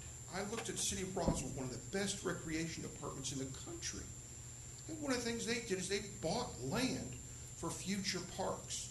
That they said, here's our goal. We're not going to have enough money today. We're going to buy land, and we're going to secure that, and eventually here's what we're going to do. These are things that are beyond an open space. This is something that's very critical. And I will also tell you, from winning bond referendums, you need to take a slice of everything. You need to have sidewalks. You need to have fire department. You need to have parks. You need to have police. You need to have a little bit of everything to get everyone's support in a bond referendum. That's why you only have 300 responses. It's a very minimal topic that I don't think if I got 80 people in the room of here and said, what's the most critical issues you see the city has to deal with? I would have to say that we have to look at needs versus wants. And this is a critical thing. I just don't know why we're jumping. We're jumping. We should be having a group meeting saying, what do you think our problems are in the community? Let's have that discussion first before we settle on this one item. You know, again, if you're going to have trails, my biggest beef on trail design is they don't work. Why they don't work? You're mixing bicycles with walkers. Bicyclists want to go too fast, walkers want to go too slow. What happens is most people, they put concrete down as their median for the trail. I love using Versailles as a good example. You go to Versailles in Paris, you go all throughout that beautiful grounds, not a single concrete walkway. People are bicycling, people are walking, they've got wide areas. It's all made out of chert, gravel. Why are we mixing things up and trying to make people go so fast? I was out with my daughter once and I almost got scared to death her getting hit by a bicyclist on the Greenway Trail over here in Alpharetta. Doesn't make sense. Same thing, we've got many gravel roads in the city that I know. We've got people that park and they walk up and down the gravel road, that they treat that as a trail. You know, maybe these are things we need to look at beyond just saying we're to create more trails. Because, ladies and gentlemen, we have limited amount of money, and we need to be looking at what our real needs are and what our wants are. And I think that's the real object of your planning commission. Thank you for your effort. Thank you for what you do for us. Thank you. The next card is from Julie Zonner Bailey.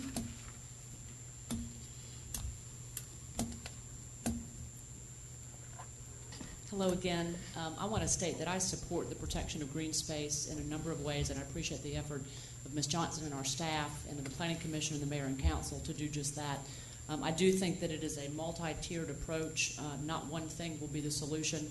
I think that there are things that will protect green space. I also think that even earlier tonight that there are some things that are claimed to protect green space that actually work and are counterintuitive to the protection of green space. But focusing on the positive and those things that do represent green space protection, I would ask that as you consider the criteria for the bond, many of the things that that Kathy just mentioned absolutely need to be part of the criteria. I would also ask that some of the entranceways to Milton, if you go to our northernmost border, going from Cherokee into Fulton County, there's some beautiful land up there. That might be a consideration.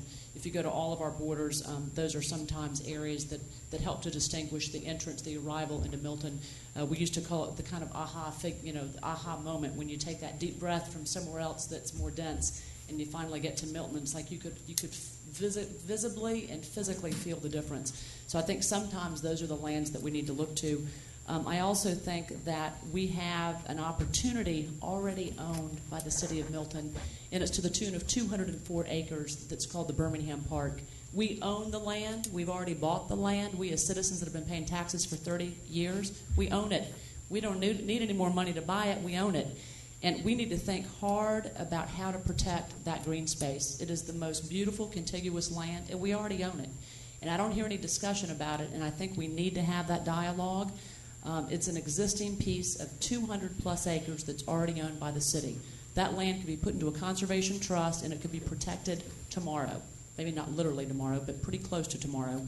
It could be recreational land, but it also would be true green space, and it would put a mark on our map that says we mean it when we talk about green space. And I think that we need to have that dialogue, and soon. With regards to parks, parks are great. We have a park. It is green space. I think we need to make sure that when we develop parks that we don't take away the whole premise of park. I realize we're going to have active parks. We also need to have less active parks, because suddenly when you overbuild a park, it no longer has green space. And we've got some recent parks that give great activity, but there are neighbors that we hear from that also say, what happened to the buffer between the road and the park? Why do we have so many lights that are still on at 11 o'clock at night when there's no kids that are out using the park? So I think we just need to be careful that when we build out our parkland, that we think about how that corresponds and how it collaborates with our premise of green space, because sometimes those two seem to not be in sync in terms of what the as-built ends up looking like. With regard to enhancement to the AG1 standards, I think that what I heard tonight was that the rule overview, or the view shed, whatever we're calling it now, that's been delayed until April 27th. It seems to me that that vehicle is yet another vehicle for green space protection. Within that, and I don't know what the latest draft looks like, I surely haven't seen it, but it seems to me that those enhancements to the AG1, more gravel, not more sidewalks, we need no sidewalks. We don't need sidewalks that go nowhere. We don't need more concrete. We need more natural trails that are interior to developments, not along the roadways. So we need to be making sure that our development standards speak to the things that we say we don't want to see. So I think that we can do a lot with the existing AG1 development. We can narrow our roadways, allow roadways to be gravel and not require them to be concrete or asphalt. Don't require a curb and gutter. Hopefully that's part of what staff is working on between now and April, and what the Planning Commission is working on. But I think that's one of the kind of three-legged stool, right? I think that's one of the 3 or 4 or 5 things, God bless you, that should and that we are, I think, actively as a city working on to help protect green space. And I do want to say that I believe in green space. I own green space. I want to continue to protect green space. But high-density housing is not how we need to protect green space within our agricultural environments. I do think, and this, I'm jumping around a little bit, but with regards to the green space criteria, I do think that some of the criteria should make sure that we're purchasing as a city, if that's where we go, that we purchase buildable land. It shouldn't always be the non-buildable land, because that's going to be protected anyway. We really need to look at some land that otherwise would have been built out, and that is valuable as buildable land, because then we're truly protecting green space. I look forward to this process. I surely believe in transparency. I can't thank everybody in this building and beyond that's involved and engaged. I think Milton is absolutely important, because we've protected green space to this point. Is the AG1 development perfect? It's not perfect, but it's better than just about anywhere else in the state of Georgia and in this region. And we're a pretty darn good city, and we need to make sure that we don't give away or allow to develop that which has really allowed us to be who we are today. Thank you so much for all you do. Thank you. Any more cards? So that looks like it's it. Okay. So Kathy, basically, as far as the time frame, I know this meeting was one of the meetings as far as we're going to kind of tell us what we're supposed to do. Because as far as, I'm going to go to Walt's comments, our council has instructed us as far as green space criteria, correct? Yes. So you guys are limited right now to just developing with the public what the criteria would be for that land that will be green space. And the definition of green space, I will say, could include many, many things. So it's not, just open space. Okay. But yeah, so the Planning Commission is to do the criteria. The bond details are not set yet at all. So that's not, under your purview right now. Okay. Because I think this kind of first meeting was just kind of laying the groundwork. We'll get the survey results at our next meeting, which that will kind of start telling us what direction we might need to start going in. I think it's also our inclination to try to get something to council that could be passed by the community as a whole. I think that would be good. So I don't know if anyone has any questions for staff as far as, or to Kathy, what the timeline is, and y'all have any questions on what our objectives are? Do we have to wait to get the results? Can we get them ahead of time? Well, the survey ends, what, March 1st? March 1st, right. So do you know when you have them tabulated, I guess? Yeah, I mean, right after that, I could send it. I could Okay. send it to you guys, and I could. How do you want me to do it? I could send it, email you. I could put the results on the website if you want. I'd love to see them do. available for the public as soon as Yeah, it, sooner yeah. it is. So yeah. So I can do all Right, of that okay, good. right after. Okay. Good. Thank you. And then the meetings, the work session meetings that we've scheduled. Like I said, there'll be more tables set around and more discussion where if someone's uncomfortable and coming up to the podium, it'll be sitting around a table, and hopefully people will be more comfortable and just discussing kind of back and forth and really getting more into nitty gritty of what the criteria will be and using the survey. Kathy, how do you see that playing out in the work session?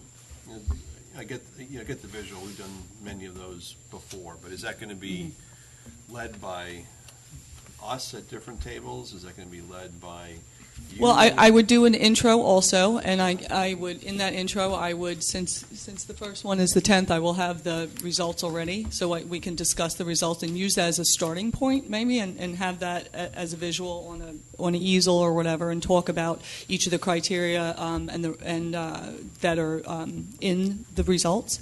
So we can use that as a starting point, and then we can have discussion on each point, and then talk about any new criteria that people would bring up, and discuss those, and at some point talk about the priority of what the community and you guys think are, the priority and the weighting of it.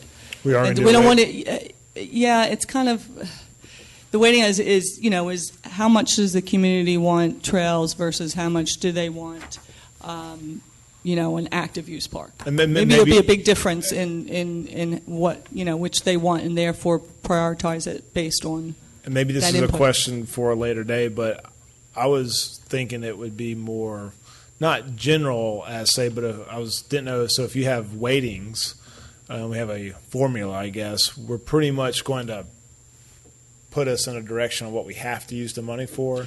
Yeah. So the council hasn't discussed this yet on exactly how they want to do it, but. If we don't want to do a formula at this point, we could do just a priority list would be maybe easier to do at this point until we get more direction from council on that. We're also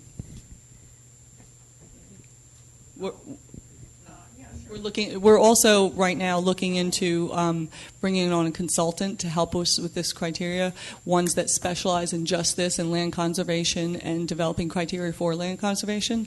We just haven't we don't know for sure yet. There's been no contract yet on that, but we are in discussions right now. So they might be able to be at the next meeting if we get them, and they could help lead, and they would be a good resource on how to lead it. Good. And if you want, like I said, the conservation plan is a really good place to start. There was a survey done, and I will discuss those results too with you at the next meeting. There was a survey done in 2014 about green space also, so we can use that survey and those results. And there are many things in the conservation plan that we can use to help determine this criteria also. Thank you. Any questions for Kathy or staff? All right. Anything for us before we adjourn? No. All right. Thank you, Kathy, for sitting through the rezoning and everything. Appreciate it. I have a question. Okay. This is not on the agenda, not part of that, if we're we're finished done. with that part. Yep. And welcome to the team. There. Thank you. General question about, we brought up, and I know that Councilman Lusk has brought up, and I've brought up about notifying the developers about our view shed and these changes that we're making in the view shed. Is there any movement at all on notifying these developers at this point? Yeah, good question. Were you speaking, I think it was in the context of what might be coming down the road? Is that what you mean, or the existing, how it sits? Well, Yes. right now, we're talking about the issue with the view shed on making changes to there. For instance, stripping away or making less requirements for curb and gutter, sidewalks, other issues there. I think we had a discussion among the staff that it's difficult to give heed to people to the developers when we don't even know what that's gonna look like. You mean just in general that it may be changing? I mean, like a courtesy, like maybe you may not have to put in this curb and gutter, which is going to cost you X amount of dollars, or maybe you might not have to disturb this land, which forever will be disturbed instead of left being green the way it is now. So they may be able to drag their feet and not put that in, and they may say, you know what, I'm going to go ahead and I've got my permit and I'm going to go ahead and pave it. So, but at least we could give these guys the courtesy of that, both helping the community, both possibly helping the developer at the same time. I don't think that we've come up with a game plan. Typically, a developer will come in and they'll kind of come in with a concept or just say, hey, we're looking at this piece of property. I guess it's something that we could look at to say that we just don't have a lot of meat to give them even to start to say it's going to change from A to B. We know what A is, but we don't really know what B looks like yet. So it's kind of, I think amongst the staff, we felt like it was a little too nebulous to be able to even start to give them, well, you could do, instead of A, you can do B, because we really don't know what that B is yet. We could say, hey, we're working on it, we would enjoy and like to have some input from you as a developer and kind of give you on notice that it may be changing, but I'm not so sure that we can get into even talking those general specifics as, well, instead of this kind of curve, it'll be this kind of curve, and instead of this, it'll be that. I don't think we're able to do that yet. I think we can put them on notice and we can say, hey, please participate, if you have input. Do you see what I mean? I don't think that we're that far ahead or where we can be. So that's why we're deferring we defer those items, and Mr. Lucas is going to be working on a draft of the different changes that'll be coming up, and we're hoping to have that by the end of March in time for the CZIM meeting that I'm going to go ahead and advertise for the public and for developers and whoever. So I think maybe at that point, when we have a better idea of what B would be, then we could start doing that. Does that make sense? I hear that. I'm just not. I'm not in line with your thought process. And if I was one of these developers who had a permit to build my development, and there was an opportunity for me to save $20, $50, $80, $90, $100,000 on not putting in something that was not going to be required, or even possibly not going to be required, and that's going to be decided on in the next 30, 60, or 90 days, I would want to know that information. And I think we're open to telling them that we're working on it, but we can't even start to tell them exactly what that will be. But the question is, or the point is, we are working on the changes to the view shed. We are currently examining that. That is on the table, and quite frankly, we've been talking about this since November. Right. Okay, so we've been talking about this. And during this time period, there are land disturbances that are occurring that may not have to be done. It may, you know what, again, they may choose to say, I'm not interested in dragging my feet. I want to get done, and my bank financing requires me to get done, so therefore I'm going to go ahead and spend my money and do what's on my plan. But there could be someone else who says, hey, that may be an opportunity for me. Maybe I should work on another part of my development, which that's not required for me to be done. And by the way, it's raining out there. Why would I want to start making a mud hole like they just did on Thompson Road? And maybe that guy would not do it.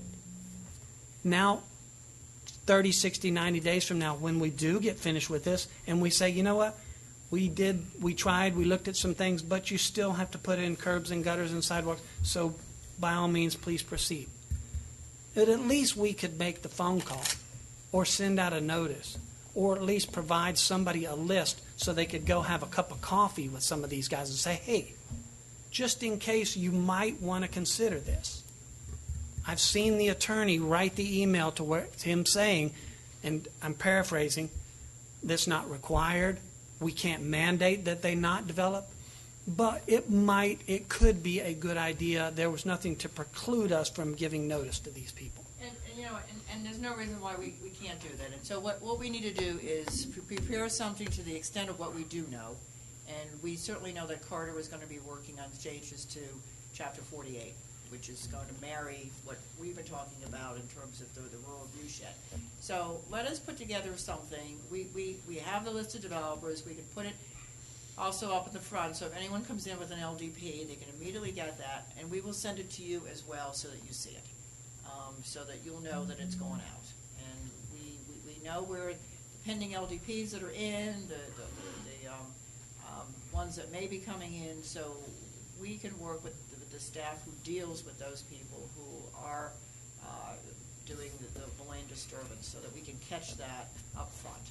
And That would be great. That's all I'm asking. Yeah, that's good. Yeah, and so, That's fine. you know, and so you're right. And so we'll do that. It'll be sort of, here's what's out there pending. We're not sure what's going to end up, but you And we just just need to don't know know. about it. And so let us do that, and we will send you all a copy as well, so that you'll know what's going on. Absolutely. Thank you. That's fantastic. Yes, ma'am. Kathy, in keeping with that, and maybe this is actually the same topic, just for more clarity for me personally, is that with the situation we bumped into on Red Road, it was, Fulton County platting prior to us becoming a city. They were able to go ahead. We couldn't stop that. One of the things in the discussion that we had with Chris on site that day when we were, all speeding to the site to see what could happen or not happen, one of the things we talked about was an inventory of prior platted Fulton County stamped AG1 developments. That haven't been developed. That haven't been developed yet. All right, Robin can do that. For a couple of different reasons. One, for absolutely what Noel was just talking about, but number two, so that we can help guard against that happening again. We can't stop what happened, right, but we certainly can have a conversation with them about, hey, there are some things that we sure would like to see your cooperation with, your what's the word I'm looking for? Your good faith cooperation with, so we don't bump into that again. We maybe work with you a little bit on what the backside might look like in order to save some of the front side with the view sheds that we're working on. Well, why don't we get that list so we can put it on the agenda for next meeting, so that we can go over it and come up with a strategy of, well, let's look at the list. We don't know if it's 1 or 2 or 10 or 15. Yeah, and I don't really know. So let's find out how many are on there and how, based on the number, how practical it is to use strategy A as opposed to strategy B. That'd be great. That's a good idea. I mean, I think there's like one that I know of that's the Renaissances on Freemanville. And I just heard from Jimmy that has been a buyer on it. So, I mean, I think that's a good opportunity to work with that person.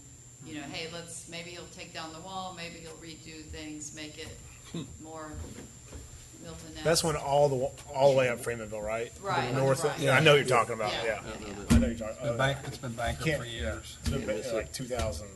Yeah, I mean, it's ancient. It was so anyway. So I think that's a perfect scenario where we can. That's good. Try to revamp. Yeah, that's right. Yeah, I see it every day. Would you look into that? Those fences with the brick aren't that bad. Put it on next one. That's good. And I one more question. Do you guys know what the status is of the project that was at the corner of Freemanville and Birmingham that Scott was representing at one point? It was contemplated for a conservation subdivision. It obviously went on hold. It was like 30-some. I think it's dead. I mean, as far as I know, stopped.